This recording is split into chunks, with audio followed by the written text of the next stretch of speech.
Hello दोस्तों, digital guide में आपका स्वागत है। आज के इस वीडियो में हम जानेंगे कीबोर्ड क्या है, इसका उपयोग किस तरह से किया जाता है। वीडियो पर शुरू से अंत तक बने रहें ताकि कीबोर्ड का यूज किस तरह से किया जाता है, इन सभी बातों को आप अच्छे से समझ सकें। कीबोर्ड क्या है? कीबोर्ड हमारे कंप्यूटर का सबसे मुख्य इनपुट डिवाइस है। इसके बिना हमारे कंप्यूटर को चला पाना बहुत ही मुश्किल है। इसका उपयोग किसी टेक्स्ट, नंबर या सिंबल को लिखने के लिए किया जाता है। इसकी बनावट टाइपराइटर के जैसी होती है। मार्केट में आपको कई प्रकार के कीबोर्ड देखने को मिल जाते हैं। ये है मैकेनिकल कीबोर्ड।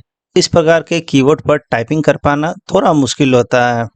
ज़्यादातर गेम खेलने वाले लोग इस प्रकार के कीबोर्ड का उपयोग करते हैं। इसके बाद है एर्गोनॉमिक कीबोर्ड। इस प्रकार के कीबोर्ड में टाइपिंग करना थोड़ा सा आसान हो जाता है क्योंकि इसमें अपने हाथों को मोड़ने की ज़रूरत नहीं पड़ती है। ये है वायर्ड कीबोर्ड। इस प्रकार के कीबोर्ड को यूएसबी के थ्रू हमारे कंप्यूटर या लैपटॉप से कनेक्ट किया जाता है। ये है फ्लेक्सिबल कीबोर्ड, जो कि सिलिकॉन रबर की बनी हुई होती है, जिसे कहीं भी कैरी कर पाना बहुत ही ज़्यादा आसान है। इसके बाद है वायरलेस कीबोर्ड, जो कि यूएसबी रिसीवर या ब्लूटूथ रिसीवर के द्वारा हमारे लैपटॉप या कंप्यूटर से कनेक्ट होता है। इसके बाद है वर्चुअल कीबोर्ड, जो कि हमारे मॉनिटर पर ही ऑन स्क्रीन कीबोर्ड के नाम से आता है, जिसे हम माउस की सहायता से यूज कर सकते हैं। कीबोर्ड में कुल 104 बटन होते हैं, जिन्हें उनके काम के हिसाब से अलग-अलग नाम से जाना जाता है। जैसे ये है नंबरिंग की, जिसमें हमारे सारे नंबर, कुछ सैम्बल्स और इंटर बटन देखने को मिलते हैं। इन सारे बटन्स को ऑन करने के लिए एक बटन दिया गया है, जिसे नम लॉक कहा जाता है। जैसे ही ये बटन प्रेस करते हैं तो यहाँ एक लाइट जलने लगती है। इसका मतलब ये ऑन हो चुका है और इन सभी बटन्स को हम यूज कर सकते हैं। इसे ऑफ करने के लिए दोबारा इस पर प्रेस करते हैं तो यह ऑफ हो जाता है। इसके बाद है फंक्शन की। कीबोर्ड में कुल 12 फंक्शन बटन होते हैं। हर एक फंक्शन बटन का यूज अलग-अलग ऐप में अलग-अलग तरह से किया जाता है। इसके बाद है नेविगेशन एंड एडिटिंग की, जिसमें चारों साइड के arrow, page up, page down, home, end, insert and delete button मिलते हैं।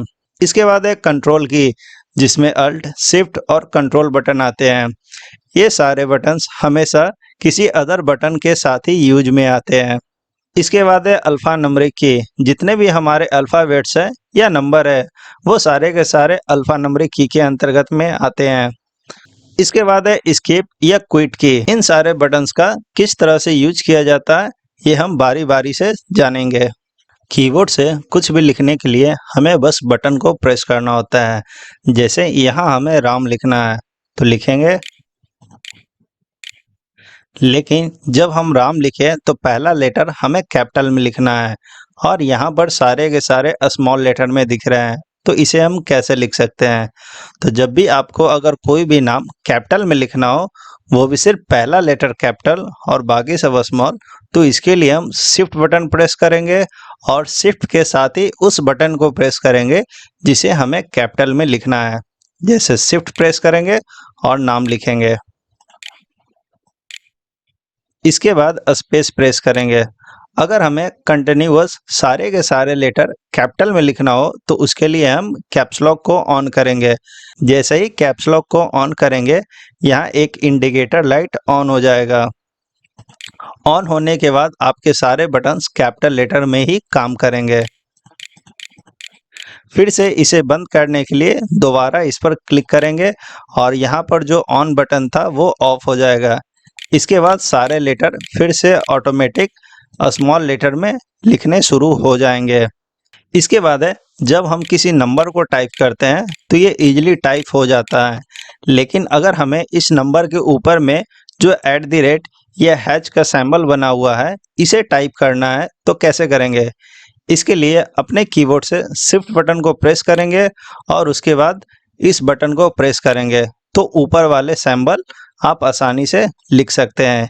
जब भी किसी बटन में कोई नंबर और सिंबल साथ में दिए गए हो तो नीचे वाला सिंबल या नंबर को यूज करने के लिए हमें किसी बटन की सहारे की ज़रूरत नहीं है। उसे हम डायरेक्ट लिख सकते हैं, जबकि हमें ऊपर वाला कोई सिंबल या नंबर लिखना होता है तो उसके लिए हम शिफ्ट बटन को प्रेस करते हैं। यानी शिफ्ट के साथ जब भी प्रेस करेंगे तो ऊपर वाला लिखाएगा और बिना शिफ्ट के नीचे वाला। जब हमें इन पूरे टेक्स्ट को एक बार में सिलेक्ट करना होता है तो उसके लिए एक शॉर्टकट है Ctrl+A। इसके लिए कीबोर्ड से कंट्रोल बटन और उसी के साथ में ए प्रेस करेंगे तो हमारा सारा टेक्स्ट सिलेक्ट हो जाएगा। इसी प्रकार से कंट्रोल के साथ और भी बहुत सारे शॉर्टकट की है जिसका हम यूज कर सकते हैं। जब भी हम कोई नाम लिखते हैं उसके बाद हम एक स्पेस देते हैं, यहाँ पर एक छोटा सा स्पेस बनता है। अगर हमें एक बड़ा सा स्पेस देना होता है तो उसके लिए हम टैब का यूज करते हैं। टैब का और भी बहुत सारा यूज है जो कि दूसरे वीडियो में हम सीखेंगे। लिखे गए सारे टेक्स्ट को अगर मिटाना हो तो उसके लिए हम बैक स्पेस का यूज करते हैं। अगर आपका कर्सर यहाँ है और बैक स्पेस प्रेस करते हैं तो लेफ्ट साइड की ओर यह डिलीट करता हुआ जाता है। अगर हमें राइट साइड की ओर टेक्स्ट को डिलीट करना है तो उसके लिए हम डिलीट बटन का यूज करते हैं। इसके बाद जब हमें इस लाइन को चेंज करके दूसरे लाइन में जाना होता है तो उसके लिए हम इंटर बटन प्रेस करते हैं। जब हमें डायरेक्शन चेंज करना होता है यानी फर्स्ट लाइन सेकंड लाइन में जाना होता है तो उसके लिए हम एरो बटन का यूज कर सकते हैं।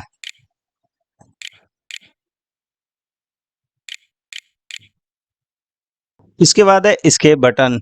जब भी हम किसी ऑप्शन को ओपन किए हुए रहते हैं, इस ऑप्शन को हमें बंद करना है तो यहाँ से हम कट कर सकते हैं या अपने कीबोर्ड से एस्केप बटन प्रेस कर सकते हैं। दोनों से यह कट जाएगा। इसका मतलब एस्केप बटन का काम किसी भी काम को कैंसिल या क्विट करने का होता है। इसके बाद है विंडो बटन। जैसे ही कीबोर्ड से विंडो बटन प्रेस करते हैं हमारा विंडो का कुछ ऑप्शन ओपन हो जाता है, जहां से हम किसी भी चीज़ को सर्च कर सकते हैं या अपने एप्लीकेशन को ओपन कर सकते हैं। इसके बाद है फंक्शन बटन। हर एक फंक्शन बटन का अलग अलग ऐप में अलग अलग तरह से यूज होता है। जैसे इस MS वर्ड में अगर हम F1 प्रेस करते हैं तो हेल्प का एक शॉर्टकट ओपन हो जाता है। उसी प्रकार से हर एक ऐप में अलग अलग तरह से अलग अलग फंक्शन वर्ड का अलग अलग यूज होता है। अगर आप लैपटॉप को यूज कर रहे हैं तो यहाँ पर फंक्शन बटन में भी दो दो बटन्स देखने को मिलते हैं। जैसे ही हम किसी बटन को प्रेस करते हैं तो नीचे वाला काम करता है। अगर हमें ऊपर वाले बटन्स का यूज करना है तो उसके लिए हम कीबोर्ड से F1 प्रेस करेंगे और उसके साथ में ही ऊपर वाला बटन प्रेस करेंगे, तभी हमारा फंक्शन की काम कर पाएगा।